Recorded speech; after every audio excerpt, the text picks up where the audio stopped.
Ever felt that nagging sense deep down that there's more you're truly capable of, like a powerful, untapped force just waiting to burst forth from within you? What if unlocking that immense potential wasn't about seeking out something entirely new, but rather about um, awakening what's already intrinsically there, just waiting? It's a fascinating paradox, isn't it? Yeah. How often we find ourselves feeling constrained, not really by external barriers, but by the very internal programming we've, developed over years, Mm-hmm. our beliefs, our habits. Perceptions of what's possible. Yeah. Exactly. Today, we're embarking on a deep dive into a really transformative guide that, well, it promises to help us master ourselves from the inside out. Absolutely.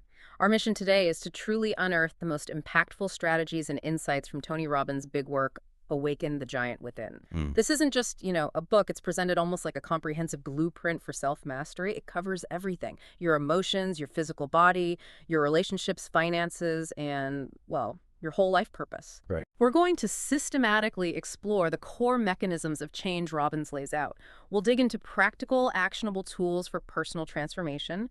And then, crucially, we'll talk about how you can apply these powerful principles to your own everyday life. Precisely. Think of it as empowering you, the listener, to actively uncover your true purpose and, directly influence the very trajectory of your destiny. Right. We'll be drawing heavily from key excerpts and the core ideas within Awaken the Giant Within PDF itself. Mm-hmm. We want to make sure you walk away with the clearest, most actionable takeaways possible from this powerful material. Okay, let's really unpack this. This book has resonated with millions, for a reason. It's known as a step-by-step guide to personal power to fulfillment. So what truly makes it tick? What are those fundamental building blocks? Let's start right at the very beginning, the foundation of how Robbins suggests we actually initiate profound change. Laying the foundation: dreams, decisions, and driving forces. Robbins really kicks things off in chapter 1, right? Dreams of destiny. And it starts with this powerful plea.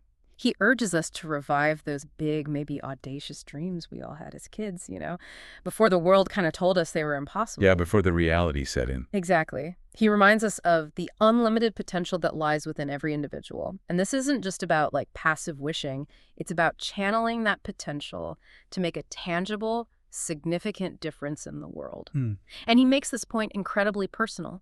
He shares his own remarkable journey. There's this vivid story. He talks about how he once worked as a janitor, right? And then later, he's literally soaring in a helicopter above that exact same building, impacting thousands through his seminars. It's a powerful image. It really is. A profound visual showing just how far someone can truly come.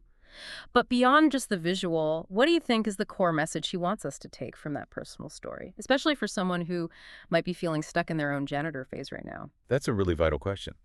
I think the core message isn't just about, external success, flashy helicopters. It's more about the internal shift that actually made it possible. Yeah. Right. Robbins uses his story to illustrate that this transformation wasn't just some sudden lucky break. It was the result of recognizing and actively cultivating that unlimited potential he talks about. It's about demonstrating that when you consistently apply your resources and focus, well, radical change isn't just possible, it's often inevitable. And what's fascinating is how he immediately grounds this big vision in very practical, actionable insights for personal growth. He asserts that true, lasting change happens when we apply a concentration of power, like focusing our resources intensely on mastering specific life areas. A laser-like focus. Exactly, rather than a scattered, kind of dabbling approach to self-improvement. And a huge part of achieving that laser focus, he emphasizes, is raising your standards. This isn't just a feel-good phrase, is it? It's presented as a fundamental shift. It's about consciously compelling yourself to demand more. More from your actions, your efforts, your life. Yeah, no more settling. No more tolerating the status quo. No more settling for good enough when you know you're capable of great. If you're not getting the results you want in any area, often the first, maybe uncomfortable, but essential step is to simply refuse to accept anything less. Anything less than what you truly deserve and what you know you're capable of. It's like a moment of firm self-declaration. And that ties directly into the next crucial element he brings up: changing limiting beliefs. Our beliefs are these profound internal narratives, right? These deep convictions we hold about ourselves, about others, the world. They run the show sometimes. They really do. They act like internal commands, shaping our actions, our perceptions, even our emotional responses. So altering those beliefs that hold us back, The I can't, the I'm not good enough, the it's always been this way, that's absolutely vital because they literally dictate what we believe is possible for us. Yeah. If you truly believe you can't do You something. probably won't even try, right? You effectively seal your own fate. But if you start to genuinely believe you can, well, you're already halfway to finding a way. And finally, rounding out these foundational insights, Robbins talks about changing strategies. You know, you can have the biggest dream, the highest standards, incredibly empowering beliefs, but if your strategy, the actual plan, the how-to, is flawed or just ineffective, You'll still spin your wheels. exactly, you'll still struggle to achieve those results. Knowing what to do, the specific sequence of actions, is just as important as understanding why you're doing it. And Robbins doesn't just leave us with abstract theory here. He gives us a really clear roadmap, these 5 key areas he suggests we master. Indeed. And these 5 areas provide a structure for actually applying these principles. Yeah. First, there's emotional mastery. This is all about understanding, harnessing, and directing your feelings so they serve you rather than control you. Okay. Second, physical mastery, focusing on optimizing your health, your vitality, making your body an ally in your journey. Makes sense. Third, relationship mastery, building profound, meaningful connections with others. Robbins stresses this is absolutely essential for real happiness. Can't argue with that. Fourth, financial mastery. And he frames this brilliantly. It's not just about accumulating wealth. It's about shifting your beliefs towards contribution, towards value creation, abundance. Interesting framing. And finally, time mastery, recognizing that time is your most precious, non-renewable resource. Learning to use it effectively for your long-term goals and your deepest desires. Imagine for a moment you, the listener, making a conscious, firm decision to change right now. Then picture yourself taking just one small, intentional step daily, focusing intently on mastering just one of these 5 areas we've mentioned. That's the powerful, incremental, yet ultimately profound journey Robbins encourages you to take. Moving beyond just aspiration to real, tangible impact. It's about building momentum. But the question then becomes, how do we even begin to initiate those conscious changes? How do we move from that mental commitment to actual action? Robbins makes it unequivocally clear. It all starts, fundamentally, with the power of decision. The Pathway to Power, Chapter 2. Okay, Chapter 2. This feels like a real cornerstone of the whole book. Robbins states it with absolute conviction. It is in your moments of decision that your destiny is shaped.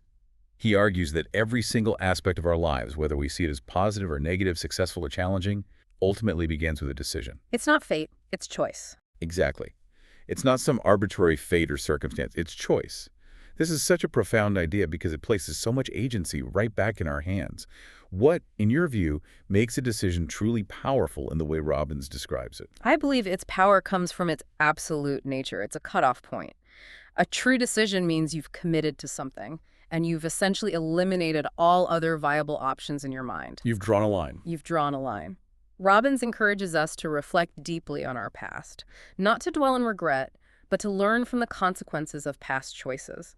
This reflection then empowers us to consciously take control, to deliberately shape a successful future, recognizing, as Boris Pasternak so eloquently put it, that man is born to live and not to prepare to live. Time is finite, it passes quickly, so the urgency of making impactful decisions becomes really paramount. And here's where it gets really interesting, and I think often overlooked.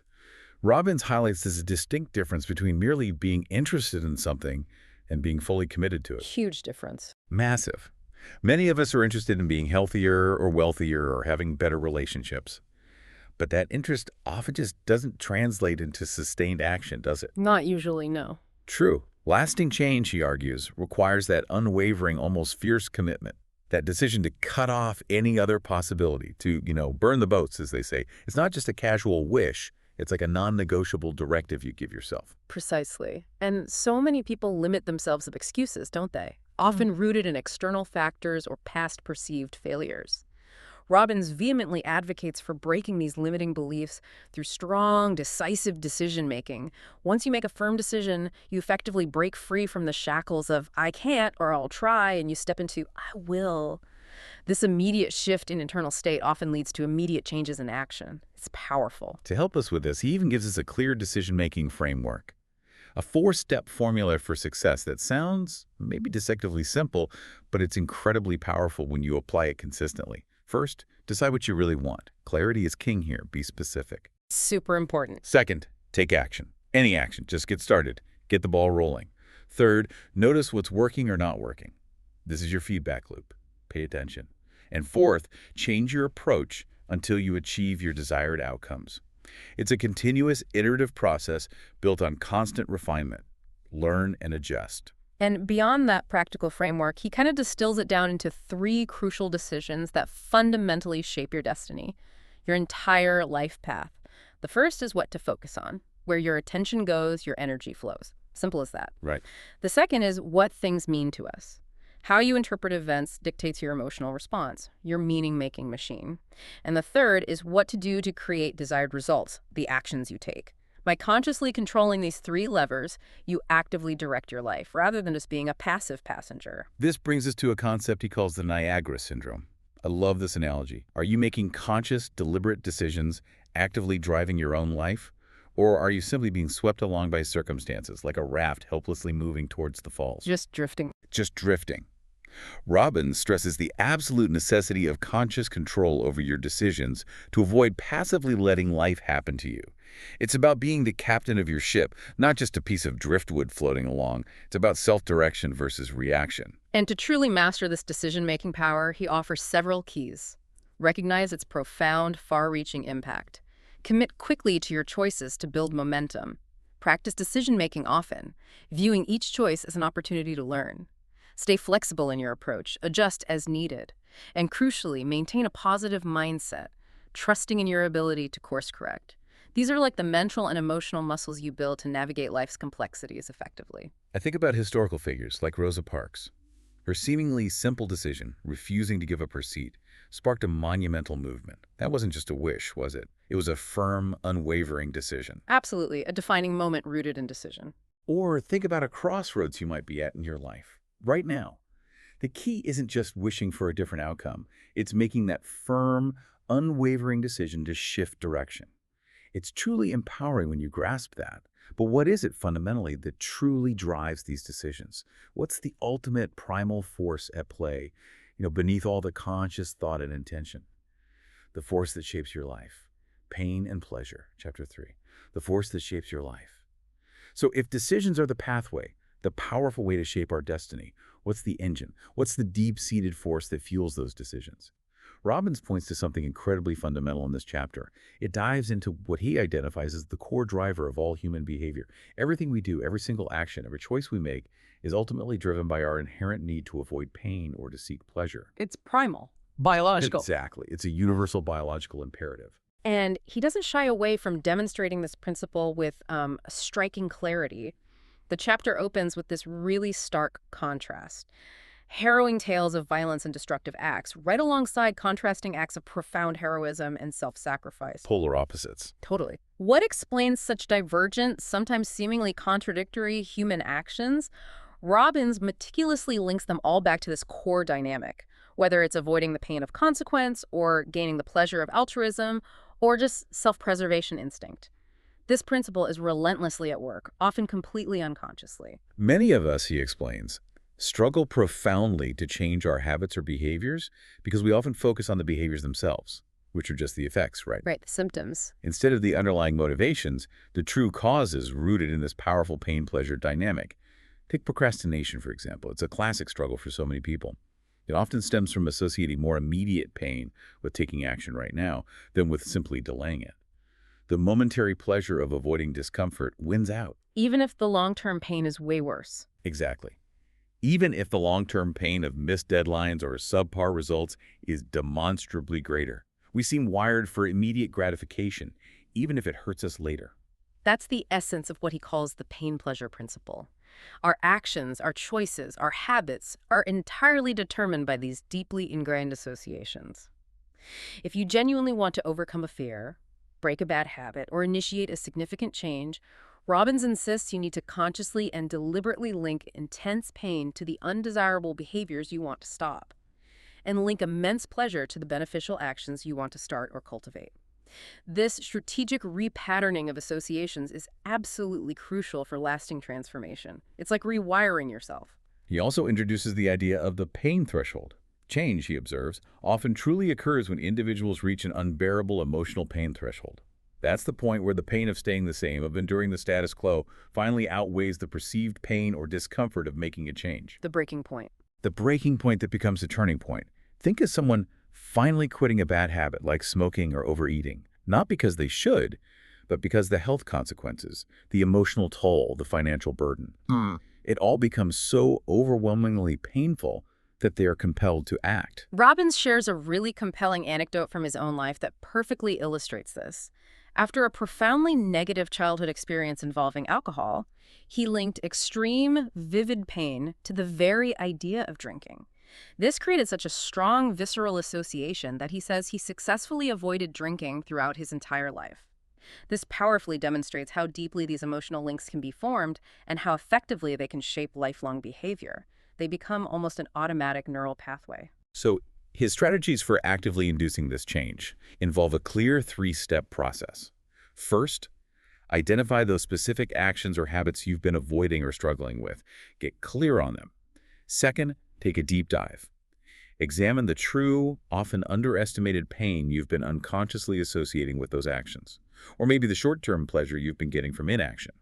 And third, and most powerfully, vividly envision and deeply feel the immense long-term pleasure, the profound benefits, the incredible rewards you'll gain from finally making that change and taking decisive action. You got to feel it. You have to feel it. It's about consciously and strategically rewiring those fundamental associations within yourself. And these powerful associations with pain and pleasure, they don't just exist in a vacuum. They are deeply embedded and often formed, reinforced, or sometimes even sabotaged by our underlying belief systems.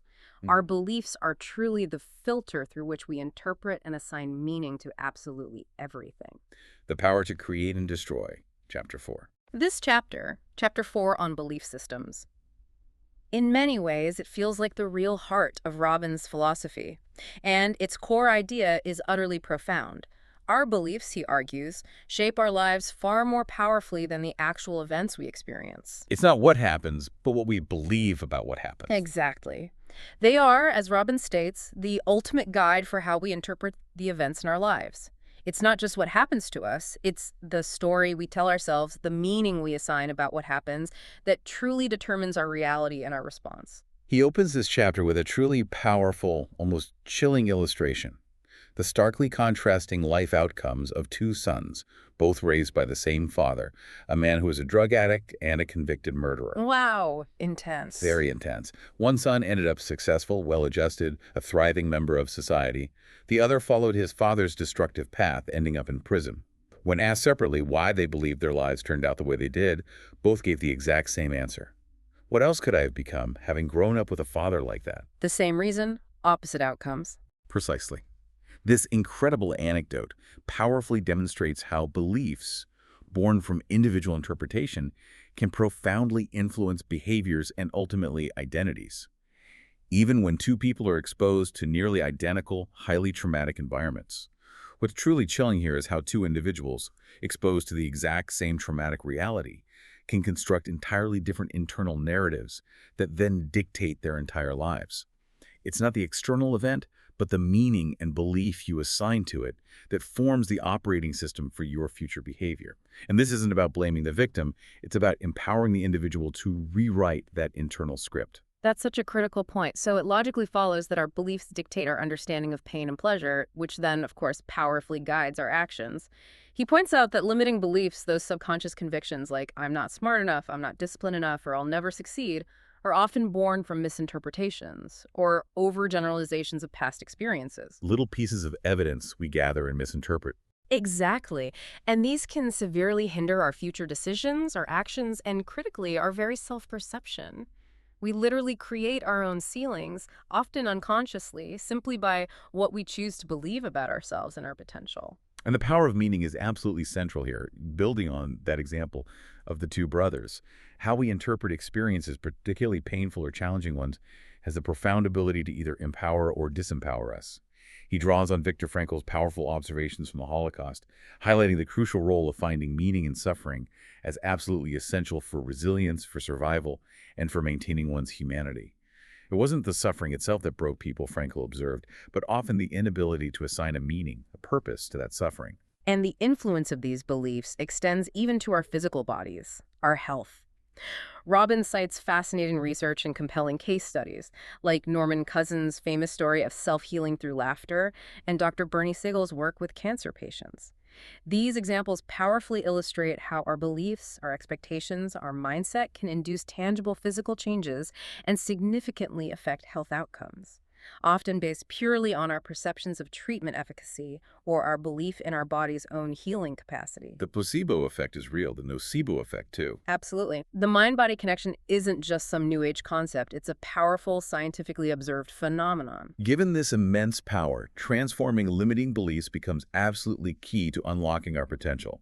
Robbins provided the clear, actionable three-step process for this. First, you must actively associate intense pain with your old limiting beliefs. Make them feel so costly, so detrimental that keeping them becomes unbearable. Feel the cost. You get hurt to keep them. Exactly. Second, you need to deliberately create doubt about their validity. Aggressively question where this belief came from, what evidence truly supports it, what negative consequences is it creating right now. Poke holes in it. And third, you must leverage new experiences, both real and vividly imagined, to establish new, empowering beliefs that serve you. Install the new software, essentially. This process, when applied with emotional intensity, effectively rewrites your internal script. He gives an inspiring real-world example in education with Marva Collins, a remarkable teacher who transformed the lives of inner-city students by instilling in them incredibly empowering beliefs and setting incredibly high yet achievable standards. Her story showcases how the power of belief, coupled with unwavering conviction, can genuinely transform lives and foster profound personal growth, even against immense odds. That example perfectly highlights the transformative power of beliefs. However, while Robbins strongly emphasizes that our belief systems are the cornerstone of our lives, and this perspective is incredibly empowering, it's also essential to consider a critical perspective here. This view, while powerful, may at times slightly oversimplify the complexities of human behavior and development. How so? Well, psychological studies, like those by Albert Bandura on self-efficacy, certainly support that beliefs are crucial, absolutely. But they also demonstrate that beliefs interact dynamically with environmental factors, social support networks, broader contextual influences in shaping outcomes. We must acknowledge that these external forces also play a significant role. We need to ensure we don't place all responsibility solely on personal beliefs without recognizing systemic challenges that can impact an individual's journey. Bro, it's not always just about belief. Context matters. Context absolutely matters. It's a dance between inner conviction and outer reality. So, if our beliefs are so incredibly powerful, and we know, thanks to Robbins, that we can change them, can that change truly happen quickly? This goes against so much conventional wisdom, doesn't it? That change takes forever. Can change happen in an instant? And the science of neuroassociative conditioning, chapters 5 and 6. Wow. Okay, chapter 5. Robbins addresses that very common skepticism head-on, right? The pervasive idea that deep-seated, meaningful change must be a long, arduous, often painful process.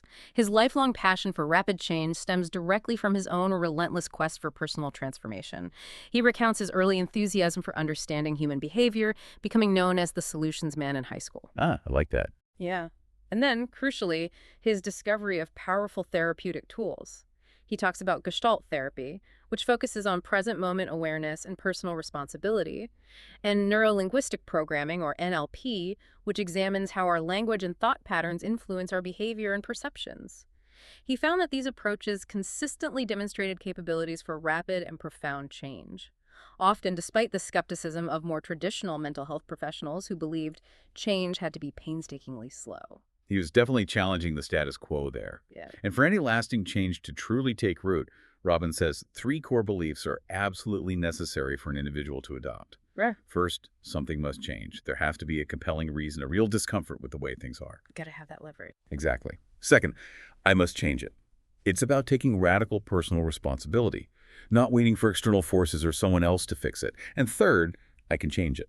It's about believing in your own capacity, your own agency, even if you haven't yet seen the evidence. This concept of personal responsibility isn't just foundational. It's the spark that ignites the engine of transformation. This leads us directly into chapter 6, which is where he introduces the concrete how, the science behind rapid, lasting transformation, which he calls neuroassociative conditioning, or NAC.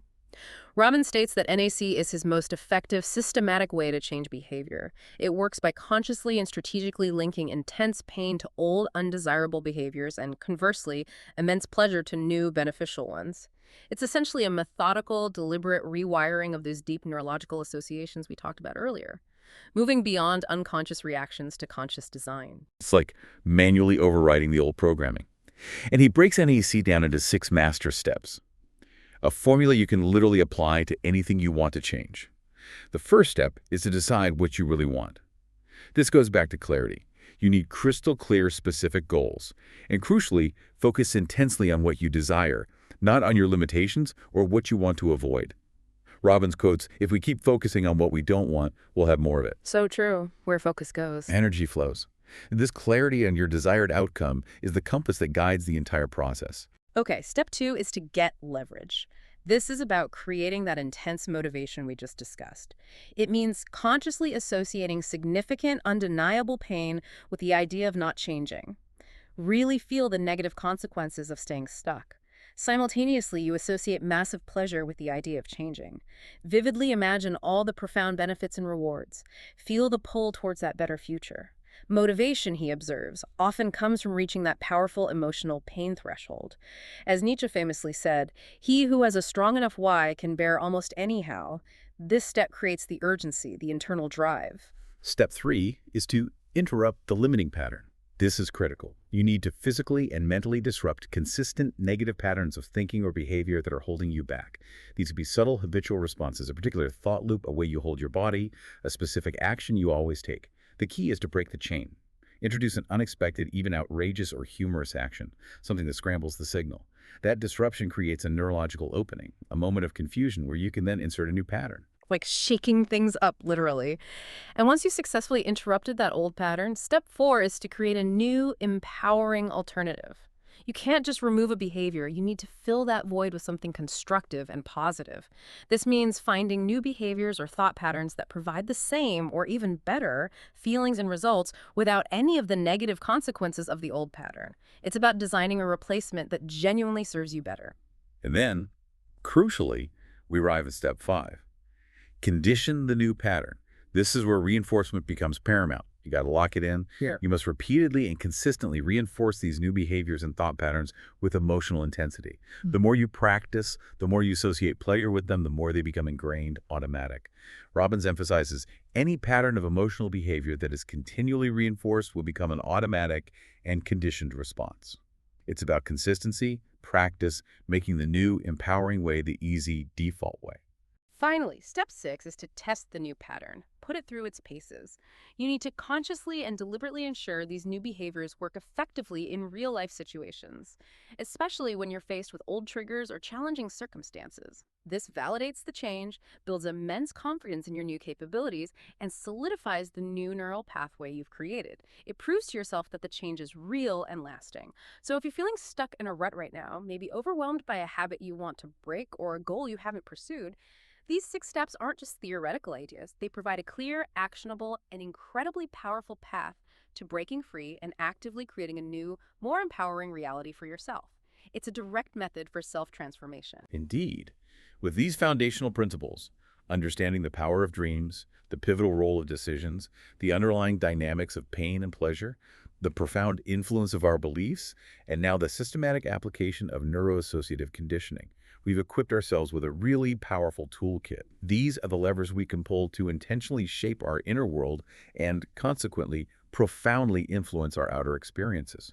Mastering your inner world and building a compelling future, connecting to chapters 7 through 18. Harnessing emotional and cognitive tools. Moving into Mastering Our Inner World, Chapter 7, How to Get What You Really Want, really hammers home this idea that true, lasting happiness and fulfillment, it comes from within, not from external achievements alone. So important to remember. Totally. Robbins drives this point home with the, well, tragic example of Elvis Presley. Here was a man who achieved immense external success, global fame, adoration, wealth, everything, right?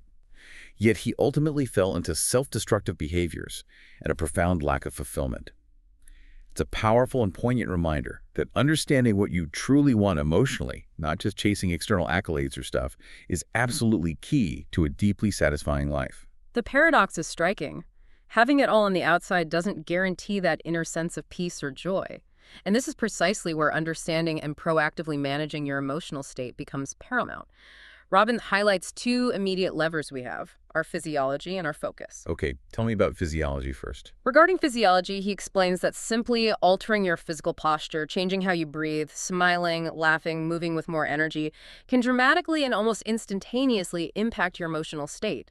It's not just that your emotions change your body can actively change your emotions. You can literally train your brain for more positive feelings just by how you move. Motion creates emotion. Exactly. Our body language isn't just an output of our internal state. It's a powerful input that can repattern it. And then there's focus. The incredible power of concentration. What we choose to focus our attention on fundamentally shapes our realities. It's like the lens through which we see everything. If you constantly focus on problems, you'll find more problems. If you focus on gratitude, you'll find more to be grateful for. It's simple but profound. He highlights how shifting your focus, and importantly, asking empowering questions, can immediately modify your emotional responses.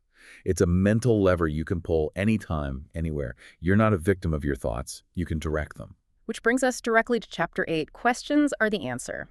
Robbins emphatically states that the quality of our questions determines the quality of our lives.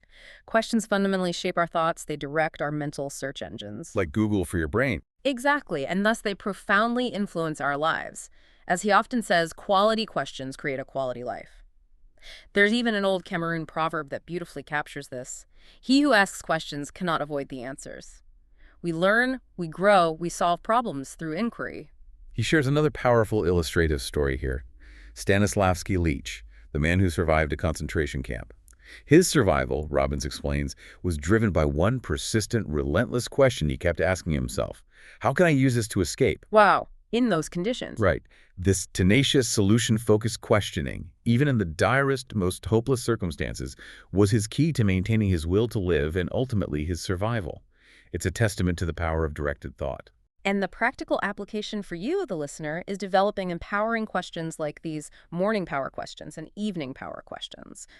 These are specific questions you ask yourself consistently to foster positivity, gratitude, and a solution-oriented mindset right from the start of your day and as you reflect before sleep. For example, what am I excited about in my life right now? Or what am I grateful for today? Simple, consistent inquiry can profoundly reframe your entire mindset over time. Building on that, Chapter 9, The Vocabulary of Ultimate Success, makes an even more direct point about the words we use.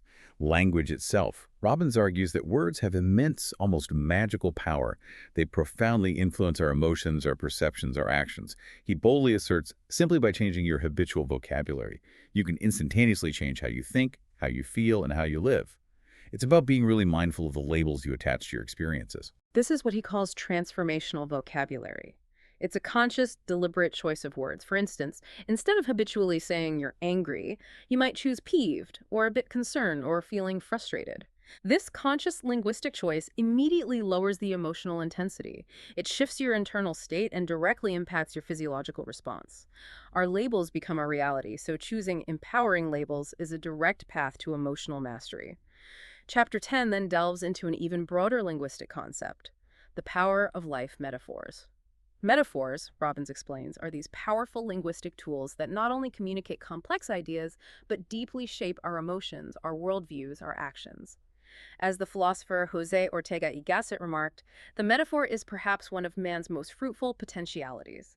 They are the unspoken assumptions that frame our reality. He highlights what he calls global metaphors, those overarching stories or frameworks we use to describe life itself. For instance, viewing life as a test might create constant stress and pressure, while seeing it as a game or a dance could instill a sense of joy, playfulness, possibility. Totally different feeling. Completely. Think of someone who constantly says, I feel trapped in a box. That's a profoundly limiting metaphor that shapes their entire emotional experience. Changing that metaphor, even just verbally, to something like, no box can hold me, or I'm a limitless explorer, can be instantly transformative. It shifts their entire emotional state and sense of possibility. And while metaphors are undeniably powerful in influencing thought and behavior, as cognitive linguistics research clearly shows, it's also essential to consider a critical insight here. Their impact may not universally apply to every individual's experience or cultural context in the exact same way. Right, it's not a magic bullet for everyone. Exactly. The risk lies in oversimplifying complex emotions or deep-seated life situations by suggesting that merely changing a metaphor can resolve all underlying issues. While it's a powerful tool for reframing, we need to be aware that its effectiveness can depend heavily on context, the individual's psychological state, and whether deeper systemic issues also need to be addressed. It's a powerful lens, but maybe not the only one. Gotcha. Chapter 11 introduces the 10 emotions of power.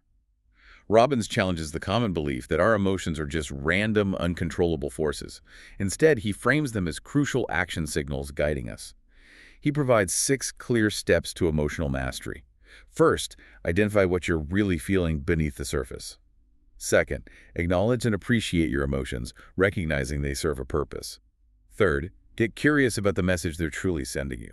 Fourth, get confident by remembering past successes and overcoming challenges. Fifth, get certain in your ability to manage and direct them. And finally, get excited and take action to shift your state. And he describes 10 specific action signals, emotions like discomfort, fear, anger, frustration, disappointment, guilt. But he reframes them, not as negatives to be avoided, but as vital cues for change, telling you what needs attention, like dashboard lights in your car. Good analogy. And then he contrasts these with 10 emotions of power, which are states he encourages us to actively cultivate for a truly fulfilling and vibrant life. These include things like love, gratitude, curiosity, determination, courage, passion, health, wisdom, spirituality, and contribution. These are the positive, empowering states we want to live in more often, and the good news is we can consciously generate them, deepening self-mastery and direction. Moving on to deepening self-mastery and our overall life direction. Chapter 12, Creating a Compelling Future. This chapter emphasizes a fundamental truth. Nothing happens unless first a dream. He argues that having large, inspiring, emotionally resonant goals isn't just wishful thinking, it's the very fuel that ignites our motivation and generates immense energy. It pulls you forward. Exactly. He observes that many people fail to achieve their potential not due to laziness, but because they lacked truly compelling, exciting goals. Goals that demand relentless commitment and pull them forward powerfully. A vivid future creates an undeniable present drive. And that relentless commitment is something that needs to be actively cultivated and protected. It's bolstered by the 10-day mental challenge presented in Chapter 13. Robbins stresses that consistency is absolutely vital for any lasting results. This challenge is a very clear, firm commitment. 10 consecutive days of intentionally avoiding any negative thoughts, words, or emotions. 10 whole days. What if you slip up? If you catch yourself backsliding, even for a moment, you immediately restart the 10 days from day one. Wow, that's intense. It is. It's about developing habits of excellence and cultivating an unbreakable solution-focused mindset, consistently redirecting your focus and energy towards empowering states. It's like a mental boot camp for positivity. Chapter 14, Ultimate Influence. Your master system serves as a powerful synthesis, bringing together many of these concepts we've discussed. Robbins presents this master system as the comprehensive framework through which individuals evaluate every experience in their lives. He breaks it down into 5 key components. Your current emotional state, the questions you habitually ask yourself, your hierarchy of values, your core beliefs, and your accumulated references, past experiences. It's essentially your personal operating system for perceiving reality. And understanding this master system, both within yourself and when observing others, is what provides you with the leverage to influence positive change. It offers deep insight into why people do what they do, why they respond in certain ways, why they value what they value. This understanding enables you to make superior evaluations, anticipate responses, and ultimately make more effective decisions for yourself and in your interactions with others. It's truly presented as a guide to ultimate influence. Chapter 15, Life Values, Your Personal Compass, further elaborates on a critical part of that master system. Our clearly defined, consciously chosen values are, in essence, our personal compass. They dictate our priorities, drive our decisions, and profoundly shape our destinies. Robbins provides powerful examples. Ross Perot's incredibly risky rescue mission for his executives in Iran, or Shami Escalante's transformative teaching methods empowering inner-city kids in calculus. These stories vividly illustrate how strong, unwavering values can motivate bold, seemingly impossible actions. He makes a crucial distinction here that often gets confused. The difference between ends values and means values. End values are the ultimate emotional states we truly desire, like happiness, love, connection, security, or freedom, the feelings. Values, on the other hand, are the methods or resources we pursue to get those emotional states like money, a specific job title, a particular relationship, Yeah. the vehicles. Right, the tools versus the destination. Exactly. True fulfillment, he argues, comes from consciously focusing on and aligning your life with your ends values, ensuring that your pursuits genuinely lead to the emotional states you most desire, rather than just chasing external means that might not deliver. This leads us perfectly into Chapter 16, Rules. If you're not happy, here's why. This chapter directly connects to our values and how we get those feelings. Robbins explains that our internal rules are the unconscious, subjective dictates that determine precisely when we allow ourselves to experience pleasure or pain. If we have unrealistic, too numerous, or overly complex standards for what must happen for us to feel good or for a situation to be right, well, we inevitably set ourselves up for chronic unhappiness and frustration. We make it too hard to feel good. We do. He illustrates this beautifully with an anecdote about observing diverse reactions to a total solar eclipse. Some people were absolutely ecstatic, overwhelmed with wonder. Others were noticeably disappointed, even angry. Their experience wasn't based on the objective event of the eclipse itself, but entirely on their subjective rules and expectations about what an eclipse should be like. Wow. This vividly shows that our experience of reality isn't based on objective reality, but on our beliefs and the rules we impose upon it. The challenge, then, is to consciously redesign our rules to be empowering, flexible, and maybe fewer in number, making it easy to feel good and difficult to feel bad. And here's another important critical thinking insight similar to the one about beliefs. While Robbins rightly emphasizes the profound impact of our internal rules, it's crucial to acknowledge that happiness is wonderfully complex, multifaceted. It's also significantly influenced by a wide array of external factors. Socioeconomic status, access to resources, physical health, even underlying mental health issues. Right, the external world plays a role too.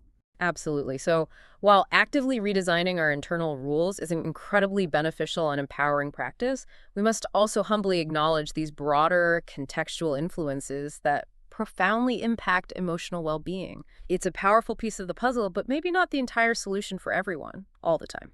Chapter 17, References, the Fabric of Life, then delves into how our cumulative experiences, our references, form the very fabric of our beliefs and values.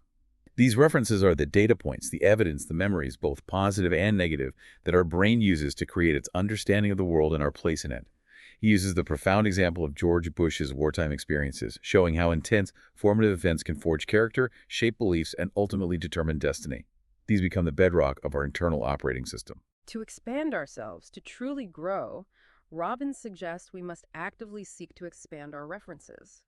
This means intentionally seeking new experiences through travel, through avid reading, through engaging with diverse communities and perspectives, or by challenging ourselves physically and mentally. This active expansion enhances our understanding, broadens our perspective, and increases our adaptability.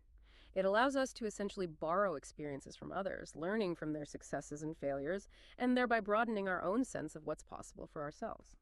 Finally, Chapter 18, Identity, the key to expansion, posits that our identity, the deep-seated beliefs we use to define our individuality, who we fundamentally believe ourselves to be, is absolutely crucial for personal expansion and transformation. A profound shift in identity, for example, moving from seeing yourself as, say, a wimp to consciously identifying as an adventurer or a courageous leader, can lead to drastic, almost immediate changes in behavior and results. He cites the inspiring story of a U.S. Army officer in the Korean War who chose to re-identify himself as a survivor, despite immense odds, and acted accordingly. This is intimately linked to what psychologists call the powerful need for consistency. People will almost invariably act in accordance with their self-identifications. We strive to be consistent with who we believe we are. This deep-seated human need for internal coherence can be leveraged for incredible growth if your chosen identity is empowering and aligned with your highest aspirations. Conversely, it can severely limit you if your identity is negative, disempowering, or based on past failures. It's about consciously choosing who you are at the deepest level and then living up to that ideal consistently. Daily mastery applying principles to life's key areas, connecting to chapters 19 to 25. Now that we've laid out the foundational principles and explored how to master our inner world, let's pivot. Let's see how Robbins applies these powerful concepts to life's most key practical areas. Daily life stuff. We start with day one emotional destiny in chapter 19. The overarching goal here is to take conscious, deliberate control of your emotions and through that, reshape your daily experience of life. Robbins makes a powerful claim. True success isn't just financial or professional, it's emotional success. He observes that the average person often experiences a surprisingly limited range of emotions day to day, mostly due to ingrained habitual patterns of focus and physiology. We get stuck in emotional ruts. Yeah, we have our go-to negative state sometimes. And to break free from that emotional rut, he stresses the critical need for a proactive strategy. You need to integrate all the tools we've discussed: your physiology, your focus, the questions you ask, your vocabulary, your core beliefs, and the 6 steps of NAC. The practical assignment for this day is quite profound and actionable. For 1 week, meticulously document your emotions. Note not just what you feel, but what triggers those feelings. Then, you're tasked with creating specific antidotes for your most frequent negative emotions, actively replacing limiting emotional states with empowering ones until this becomes a natural, unconscious habit. It's about building a robust emotional immune system. Moving on to day 2, chapter 20, which tackles physical destiny. Yeah. This chapter makes a truly critical distinction that many people miss: the difference between fitness and health. Many people confuse fitness, which is often about athletic ability or outward appearance, with health. Robbins defines health as the optimal functioning of all your body's systems: cardiovascular, immune, everything. It's a deeper level of well-being. Exactly. He uses the extraordinary example of Stu Middleman, guided by Dr. Philip Maffetone. Middleman demonstrated the power of prioritizing an aerobic base by running over 1,000 miles in 11 days without injury. This emphasizes that true long-term vitality comes from a focus on health, whereas much modern, high-intensity exercise can actually be detrimental to overall health if not done with balance and a focus on recovery. So the assignment for this day is to truly internalize and act upon that health versus fitness distinction. You're encouraged to get a heart rate monitor to ensure you train aerobically, evaluating your current physical habits with honest eyes. And crucially, you're encouraged to embrace exercise, healthy eating, and vitality as a core part of your identity. Not just something you do, but fundamentally who you are at the physiological level. This leads to a vibrant life, he argues. Day 3, chapter 21, brings us to relationship destiny. Robbins puts it so plainly, yet powerfully. Success is insignificant without someone to share it with. Hard to argue with. He outlines 6 absolutely fundamental keys for successful, fulfilling relationships. These apply across the board: romantic, family, professional. First, know each other's values and rules, understanding what truly drives the other person, what makes them tick, what are their expectations. Critical for avoiding conflict. Totally. Second, enter relationships to give, not take, focusing on contribution, not just what you can get out of it. Third, recognize and address warning signals like resistance, resentment, rejection, and repression early on. Don't let things fester. Fourth, prioritize the relationship above other urgent but maybe less important demands in your life. Make time for it. Fifth, communicate effectively and with intention. And sixth, always find ways to grow together. Keep things dynamic.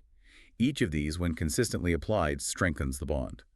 A truly practical tip he offers is to daily, consciously, deliberately reassociate with what you love and appreciate about your partner or closest relationships.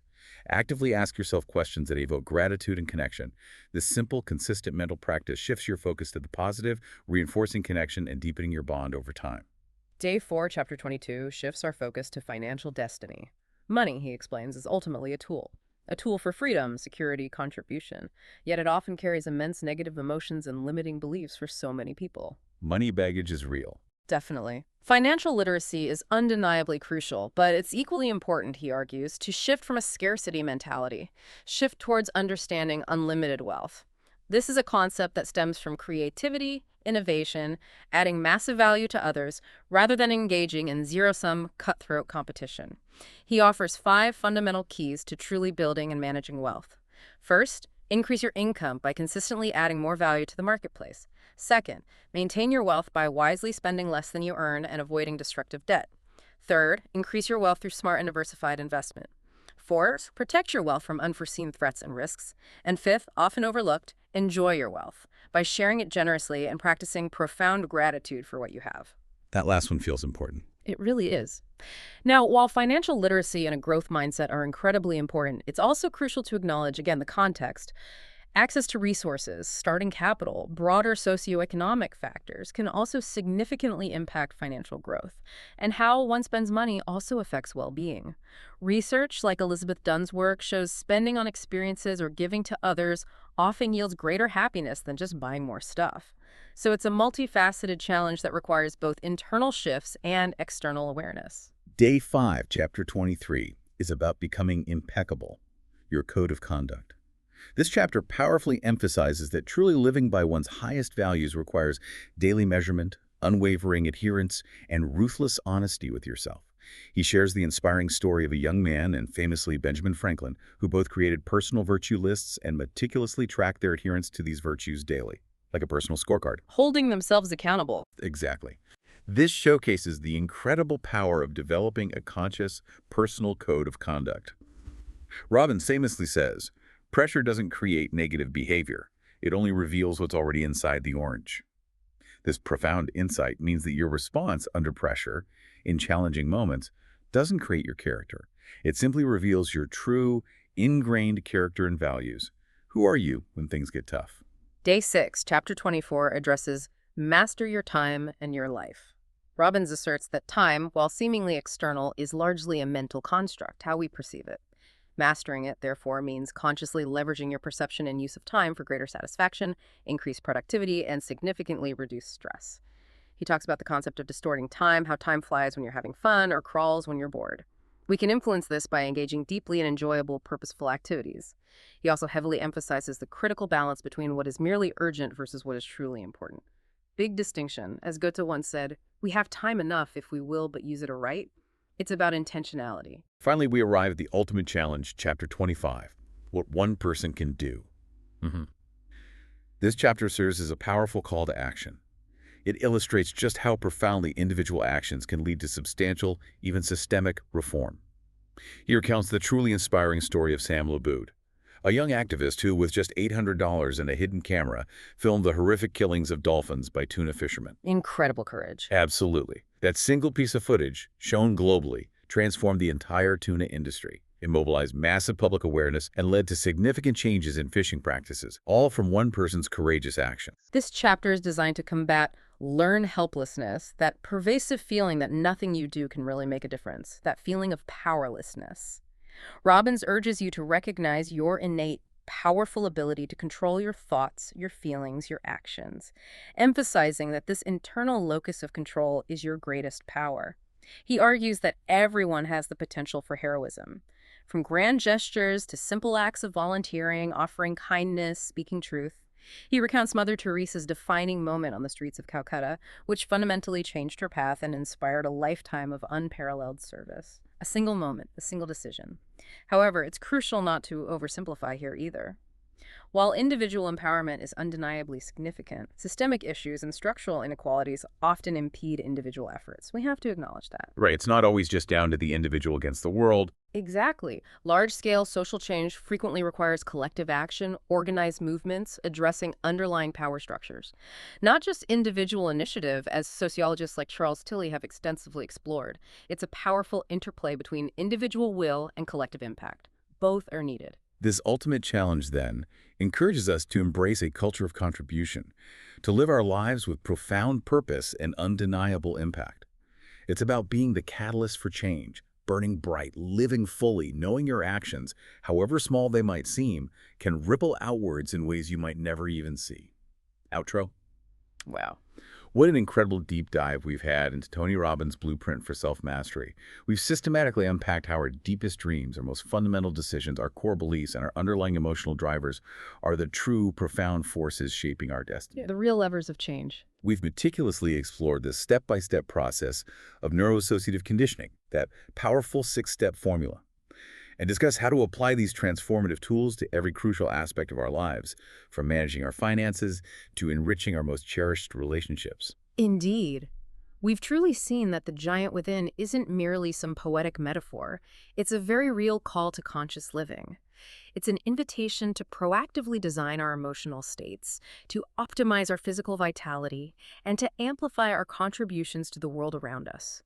It's about deeply understanding that intricate master system that governs our experiences and then, crucially, choosing to engage with it intentionally rather than simply reacting to life all the time. You, the listener, truly possess the inherent power to influence the forces that shape your destiny. The key, as Robbins highlights time and again throughout this powerful work, is not just understanding these principles, but taking decisive, consistent action. relentlessly applying these strategies in your daily life. That's where the magic, or rather the science, truly happens. So if your past doesn't equal your future, a really powerful assertion Robbins makes. What one belief, what one decision, or what one specific action could you change today? Something that would radically shift the trajectory of your life, not just for you, but potentially for all those you influence and touch. Keep that provocative thought with you as you go about your day and perhaps even into the week. We sincerely hope this deep dive has not only informed but also ignited some powerful insights within you, truly helping you perhaps to awaken the giant within yourself.